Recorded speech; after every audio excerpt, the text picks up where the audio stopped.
사사 기드온이 나타나기까지 당시 이스라엘 상황이 본문 사사기 6장 1절에 잘 나와 있습니다. 이스라엘 자손이 또 여호와의 목전에 악을 행하였다고 말합니다.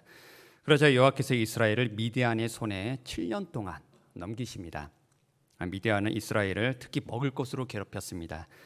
이스라엘이 파종할 때 나타나서 토지 소산을 멸하고 먹을 것을 남겨두지 아니하고 양과 소와 나귀도 남기지 않았습니다. 여기서 그치지 않고 미디안 사람들은 아예 자기 짐승들까지 다 데리고 와서 다 먹어치웁니다. 메뚜기 떼같이 올라왔다고 성경은 말합니다. 이스라엘이 이런 상황에 빠지자 궁핍함이 심해졌습니다. 그러자 드디어 이스라엘은 하나님께 부르짖기 시작합니다. 그 부르짖는 소리에 하나님께서 한 선지자를 보내시는데요. 그 선지자의 말씀을 같이 읽어보겠습니다. 본문 6장 8절, 9절, 10절 읽겠습니다. 여호와께서 이스라엘 자손에게 한 선지자를 보내시니 그가 그들에게 이르되 여호와께서 이같이 말씀하시기를 이스라엘의 하나님 내가 너희를 애굽에서 인도하여 내며 너희를 구종되었던 집에서 나오게 하여 애굽 사람의 손과 너희를 학대하는 모든 자의 손에서 너희를 건져내고 그들을 너희 앞에서 쫓아내고 그 땅을 너희에게 주었으며 내가 또 너희에게 이르기를 나는 너희의 하나님 여호와이니 너희가 거주하는 아모리 사람의 땅의 신들을 두려워하지 말라 하였으나 너희가 내 목소리를 듣지 아니하였느니라 하셨다 하니라. 아멘. 이 말씀을 보면 이스라엘이 당시 행하던 악이 무엇인지 잘 나와 있습니다. 첫째, 그들은 아모리 사람의 땅의 신들을 두려워했습니다. 하나님보다 땅의 신들을 더 두려워했고요. 그리고 하나님보다 세상을 더 두려워했습니다. 하나님보다 사람을, 세상을 더 두려워하게 되면 올무에 걸리게 되어 있습니다. 그 올무가 무엇입니까? 바로 미디안의 올무입니다. 미디안의 올무에 걸린 이스라엘은 미디안 사람들이 토지의 소산물을 싹쓸이 해가는데도 속수무채 지켜보고만 있었습니다. 잠언 29장 25절 말씀입니다. 사람을 두려워하면 올무에 걸리게 되려니와 여호와를 의지하는 자는 안전하리라. 그러니까 이 말씀대로 하나님을 의지하지 않으니까 미디안 사람을 두려워하게 된 것입니다. 하나님을 의지하지 않고 하나님을 두려워하지 않으면 사람을 더 두려워하게 되고 세상을 더 두려워하게 되어 있습니다. 그 다음 당시 이스라엘 자손이 행하던 두 번째 악은 하나님의 목소리를 듣지 않았다는 것입니다. 믿음은 들음에서 나기 때문에 하나님의 음성을 듣지 않고 말씀을 듣지 않으면 그 믿음은 떨어지게 되어 있습니다. 그러면 당연히 세상을 이기는 믿음을 갖지 못하고 세상을 두려워하는 자가 되는 것이죠. 하나님의 목소리를 듣지 않으면 반드시 또 미혹을 당하게 됩니다. 속이고 유혹하는 마귀의 음성에 귀를 기울이게 됩니다. 이 마귀의 음성이 본문 말씀에 의하면 누구입니까? 바로 아모리 족속의 신들입니다. 이스라엘 자손이 하나님의 목소리를 듣지 않으니까 그 땅의 신들의 목소리에 미혹을 당한 겁니다. 아모리 족속의 신들 중에는 대표적으로 바알신이 있습니다. 바알신은 곡물과 농사의 신이고 풍요와 다산의 신입니다. 이걸 보면 무엇을 알 수 있습니까? 이스라엘 자손이 물질과 먹을 것에 눈이 멀어서 그리고 그것에 매여서 하나님의 목소리를 외면했다는 것을 알 수 있습니다. 이런 이스라엘 자손에게 하나님은 궁핍함으로 징계하십니다. 이건 물질과 먹을 것을 주관하는 자가 바알과 같은 땅의 신이 아니라 주 여호와 하나님이라는 것을 보여주시기 위한 것입니다. 그러자 이스라엘은 하나님께 부르짖기 시작하였고 하나님은 사사 기드온을 움직이십니다. 하나님은 기드온에게 여호와의 천사를 보내시는데요. 그때 당시 기드온은 밀을 타작하고 있었습니다. 본문 11절을 보면 밀을 타작할 때 미디안 사람들에게 보이는 것을 막기 위해 밀을 포도주 틀에서 타작했다고 말합니다. 그러니까 대놓고 밀을 타작하면 어떻게 됩니까? 미디안 사람들에게 다 빼앗길 수 있는 그런 상황이죠. 그래서 기드온은 지혜롭게 행동을 합니다. 마치 다윗이 자기 목숨을 보존하기 위해 블레셋 사람들 앞에서 침을 흘리며 미친 척을 했던 것처럼 말입니다. 그렇게 기드온은 밀타작을 포도주 틀에서 하는 척을 했습니다. 들켰다간 자칫 목숨이 날아갈 수 있는 상황에서 지혜롭게 밀을 타작합니다. 기드온 말고 다른 이스라엘 백성은 아무도 밀을 타작할 엄두도 못 내고 있는 상황에서 기드온은 그래도 용기 있게 밀을 타작하고 있었던 겁니다. 이런 기드온에게 여호와의 천사가 나타나서 하는 말이 처음부터 무엇이었습니까? 우리 본문 12절 같이 읽겠습니다. 여호와의 사자가 기드온에게 나타나 이르되 큰 용사여 여호와께서 너와 함께 계시도다 하매. 아멘. 그러니까 기드온을 향해서 큰 용사라고 부릅니다. 기드온의 300용사 많이 들어보았을 것입니다. 사사 기드온이 300용사를 거느리고 싸움에서 승리한 것을 가리켜 기드온의 300용사 말이 생겼죠. 한 리더가 300용사를 거느릴 정도면 그 리더는 300용사보다 더 큰 용사이어야 할 것입니다. 바로 이 큰 용사가 기드온이었습니다. 남들은 알아보지 못했지만 하나님은 정확히 알아보셨던 것이죠. 기드온 자가 실은 큰 용사라는 사실을 말합니다. 큰 용사여 여호와께서 너와 함께 계시도다. 그러자 기드온은 기다렸다는 듯이 대답을 합니다. 본문 13절 같이 읽겠습니다. 기드온이 그에게 대답하되 오 나의 주여 여호와께서 우리와 함께 계시면 어찌하여 이 모든 일이 우리에게 일어났나이까. 또 우리 조상들이 일찍이 우리에게 이르기를 여호와께서 우리를 애굽에서 올라오게 하신 것이 아니냐 한 그 모든 이적이 어디 있나이까. 이제 여호와께서 우리를 버리사 미디안의 손에 우리를 넘겨주셨나이다 하니. 아멘. 그러니까 기드온이 큰 용사라는 것은 이렇게 말하는 것에서도 잘 나옵니다. 여호와의 천사는 기드온을 향해서 여호와께서 너와 함께 계시도다 이렇게 말했는데 기드온은 말하기를 여호와께서 우리와 함께 계시면 이렇게 반문합니다. 이렇게 우리라는 말을 씁니다. 그러니까 기드온은 자기보다 민족을 더 생각했고요. 자기보다 민족을 더 우선시했습니다. 민족의 지도자다운 발언입니다. 모세도 그러하지 않았습니까? 금송아지를 섬기던 이스라엘 자손을 하나님께서 다 멸하시겠다 하자 모세는 자기 민족을 살려달라고 간구합니다. 그러니까 나보다 민족을 더 먼저 생각하는 기드온에게 하나님은 이스라엘을 맡기셨습니다. 뿐만 아니라 기드온은 하나님의 영광이 훼손되는 것을 걱정했습니다. 기드온이 이렇게 반문합니다. 우리를 애굽에서 올라오게 하신 그 모든 이적이 어떻게 되는 겁니까? 그러니까 이건 모세도 그렇게 말한 적이 있습니다. 우리 출애굽기 32장 11절 말씀 같이 읽겠습니다. 모세가 그의 하나님 여호와께 구하여 이르되 여호와여 어찌하여 그 큰 권능과 강한 손으로 애굽 땅에서 인도하여 내신 주의 백성에게 진노하시나이까. 아멘. 이 뜻은 만일 하나님이 이스라엘 백성을 광야에서 멸하신다면 하나님께서 베푸신 큰 권능과 이적이 어떻게 되겠느냐 하는 뜻입니다. 그러니까 모세는 하나님의 영광이 훼손되는 것을 걱정하였죠. 이처럼 하나님의 영광을 먼저 생각하고 자기보다 민족을 먼저 생각했던 기드온은 큰 용사였고 그에게 하나님께서 함께 하셨습니다. 이런 기드온에게 하나님이 말씀하십니다. 너는 가서 이 너의 힘으로 이스라엘을 미드안의 손에서 구원하라. 내가 너를 보낸 것이 아니냐. 다시 말씀드리면 내가 너와 함께한다. 너는 가서 이스라엘을 미드안의 손에서 구하거라. 하나님을 저버리고 땅의 신들을 두려워했던 이스라엘 백성에겐 하나님이 함께 하시지 않았습니다. 하지만 기드온에겐 하나님이 함께 하셨습니다. 하나님이 함께 하시는 기드온을 통해서 이스라엘의 구원 계획이 펼쳐집니다. 하나님께서 기드온에게 하신 말씀 우리 다시 한번 읽어보겠습니다. 본문 14절 읽겠습니다. 여호와께서 그를 향하여 이르시되 너는 가서 이 너의 힘으로 이스라엘을 미디안의 손에서 구하나라. 내가 너를 보낸 것이 아니냐 하시니라. 이건 모세에게 하셨던 말씀과도 거의 똑같습니다. 출애굽기 3장 9절 10절 읽겠습니다. 이제 가라. 이스라엘 자손의 부르심이 내게 달하고 애굽 사람이 그들을 괴롭히는 학대도 내가 보았으니 이제 내가 너를 바로에게 보내어 너에게 내 백성 이스라엘 자손을 애굽에서 인도하여 내게 하리라. 아멘. 이처럼 하나님께서 기드온을 이제 모세와 같은 자로 여기셨기 때문에 큰 용사라고 부르신 겁니다. 그러니까 하나님께서 이제 가라고 명하시자 기드온이 대답합니다. 오 주여, 내가 무엇으로 이스라엘을 구원하리이까? 나의 집은 므낫세 중에 극히 약하고 나는 내 아버지 집에서 가장 작은 자니이다. 그럼에도 불구하고 하나님은 기드온에게 이제 가서 이스라엘을 구원하라고 말씀하십니다. 그러자 기드온은 무엇으로 이스라엘을 구원할 것인지를 묻습니다. 그러니까 이 부분을 모세와 한번 비교해 보겠습니다. 하나님은 모세에게도 이제 가라. 이스라엘을 인도하여 내라고 말씀하셨습니다. 그때 모세의 반응은 어떠했습니까? 출애굽기 4장에 모세가 대답합니다. 그들이 나를 믿지 아니하고 내 말을 듣지 아니할 것입니다. 그러자 하나님은 모세에게 두 가지 표징을 보여주시죠. 하나는 지팡이가 변하여 뱀이 된 표징이고 다른 하나는 손에 나병이 생긴 표징입니다.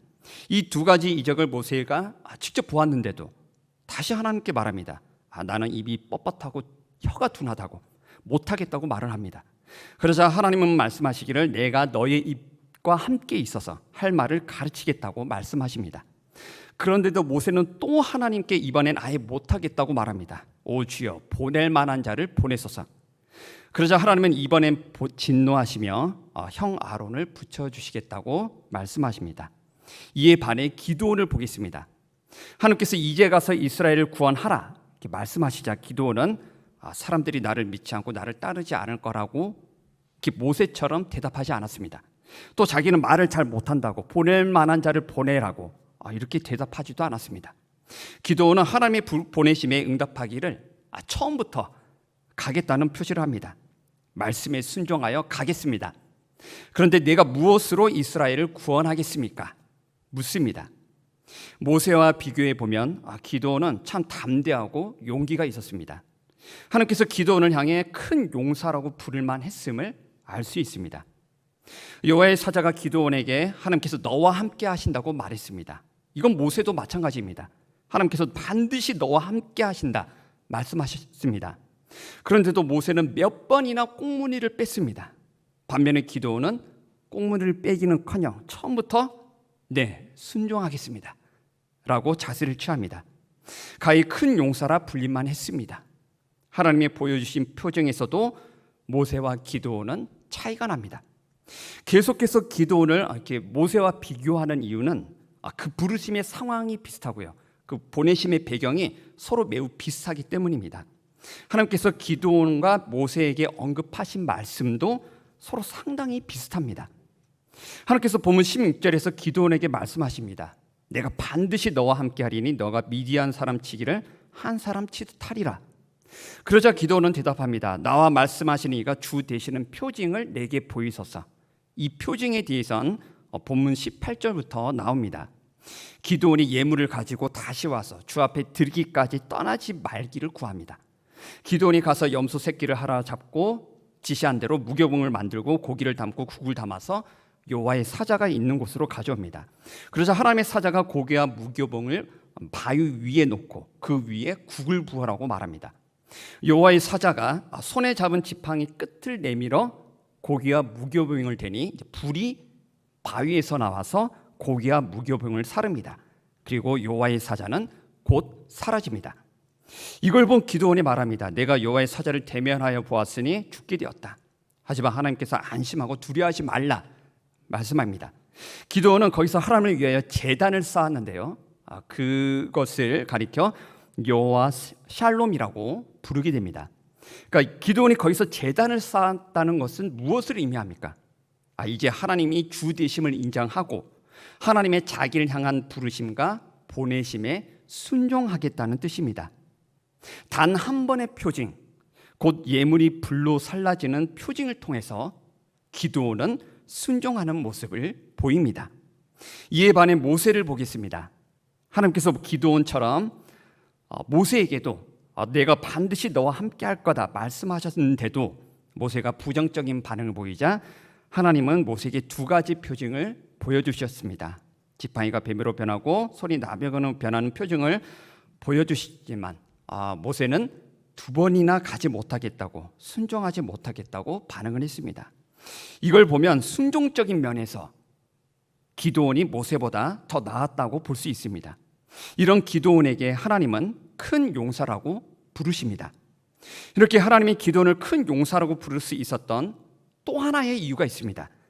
기드온이 말하는 것과 그리고 사울 왕이 말하는 것을 한번 비교해 보겠습니다. 본문 15절과 사무엘상 9장 21절입니다. 읽겠습니다. 그러나 기드온이 그에게 대답하되 오 주여 내가 무엇으로 이스라엘을 구원하리이까?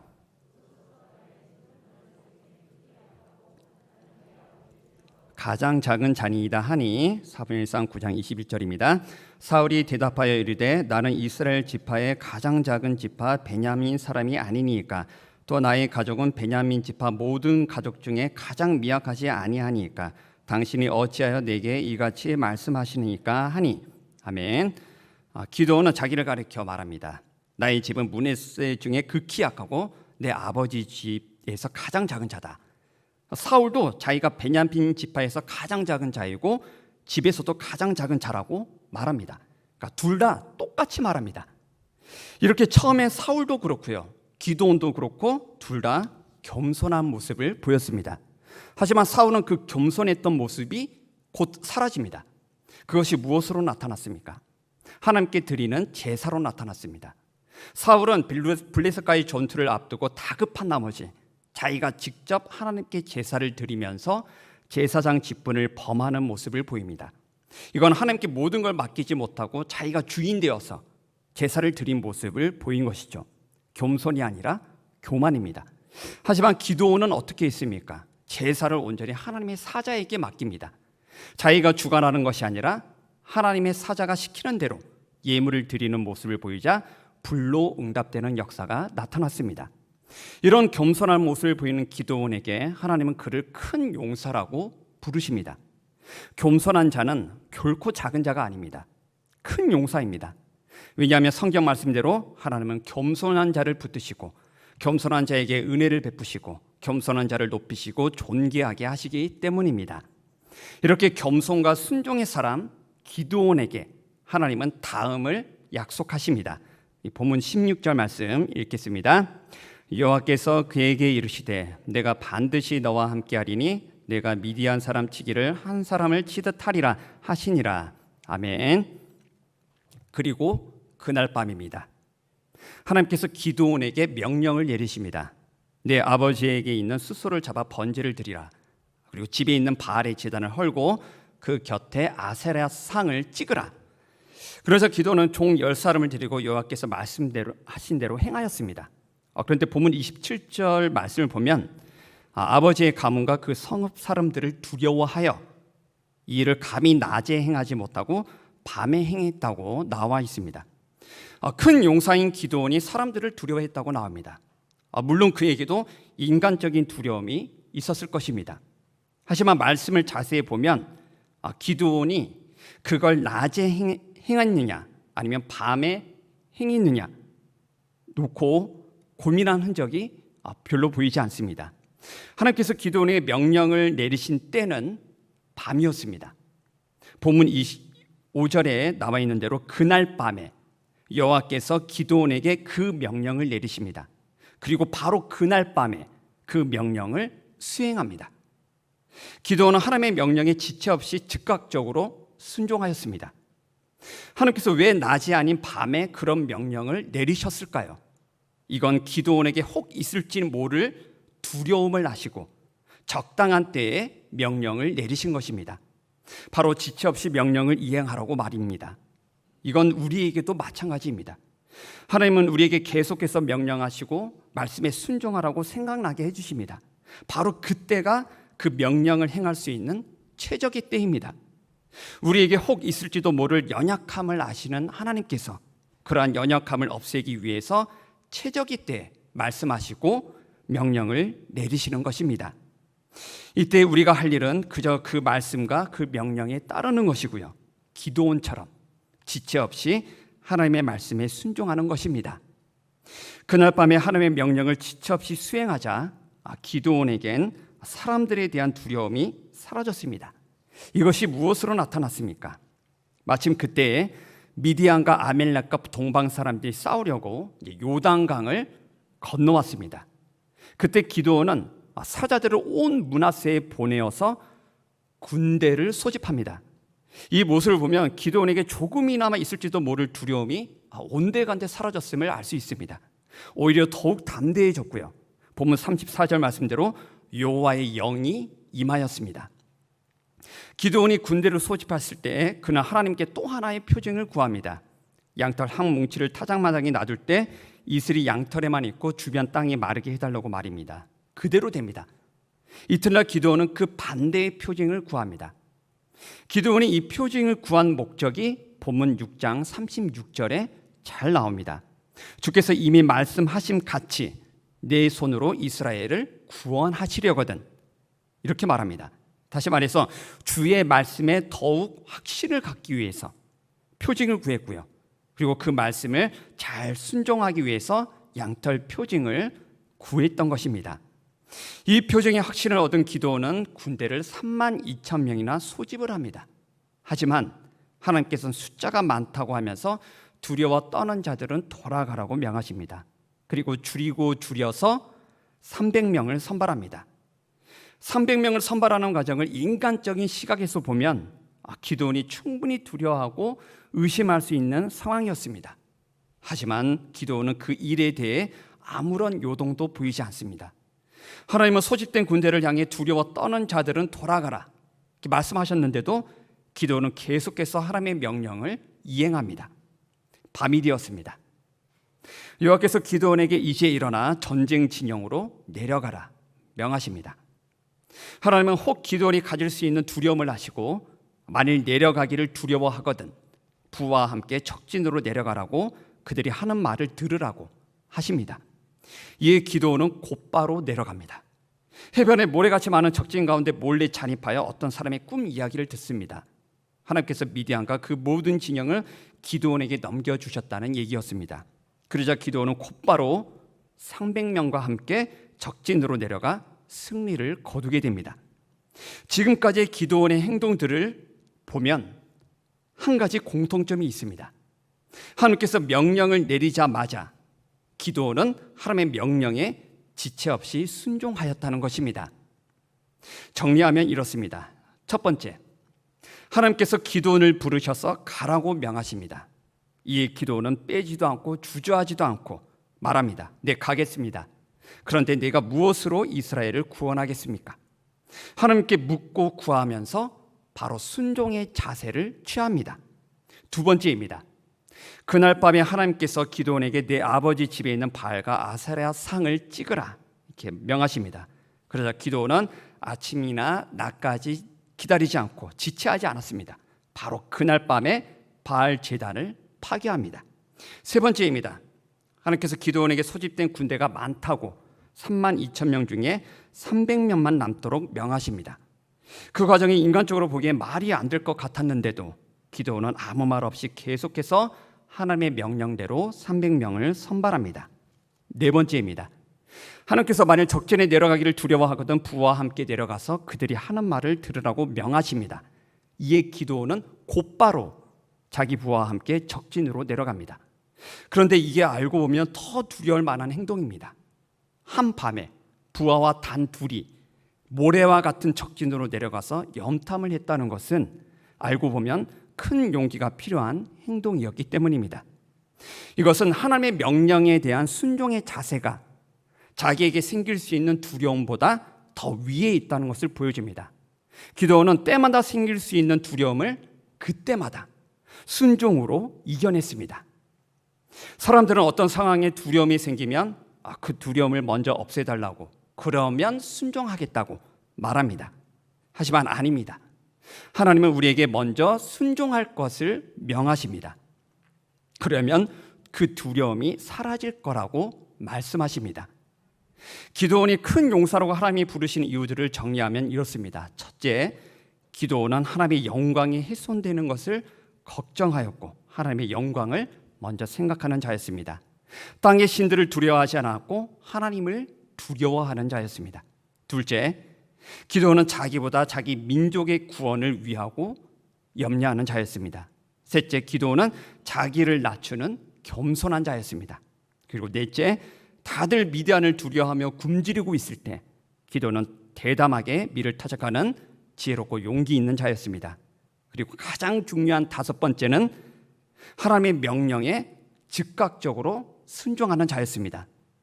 하나님의 말씀에 지체 없이 순종하는 자가 큰 용사입니다.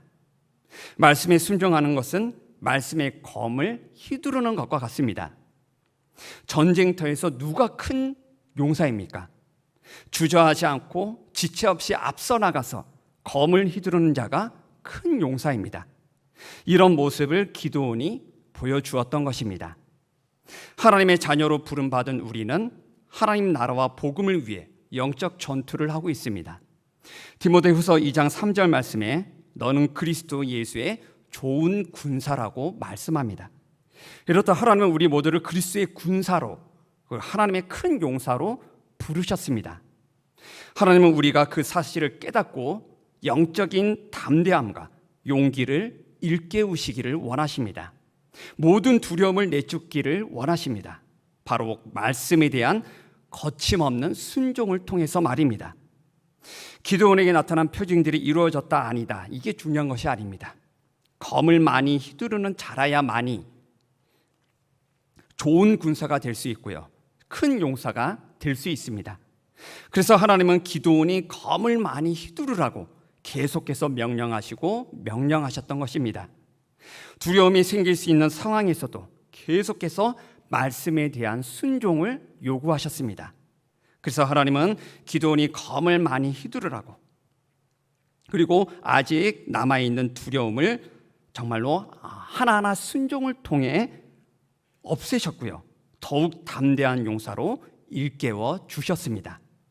이런 과정을 마지막까지 충성스럽게 수행한 기드온은 드디어 결전의 날에 단 300명으로 해변의 모래 같은 적들을 물리칠 수 있었습니다. 우리는 모두 주의 군사들입니다. 주의 용서로 부르신 하나님의 부르심에 응답하시고 하나님의 보내심과 명령에 지체 없이 순종하는 우리 모두가 되기를 바랍니다. 그리할 때 모든 두려움이 사라지고 하나님 나라가 내 자리에서 확장되는 것을 보게 되는 역사가 나타나기를 바랍니다. 담대하고 거침없는 순종을 통해서 내 가정과 일터와 우리 교회와 이 땅 위에 주의 말씀의 힘있게 세력을 떨치게 되는 역사가 우리 모두에게 임하기를 주의 이름으로 축원합니다.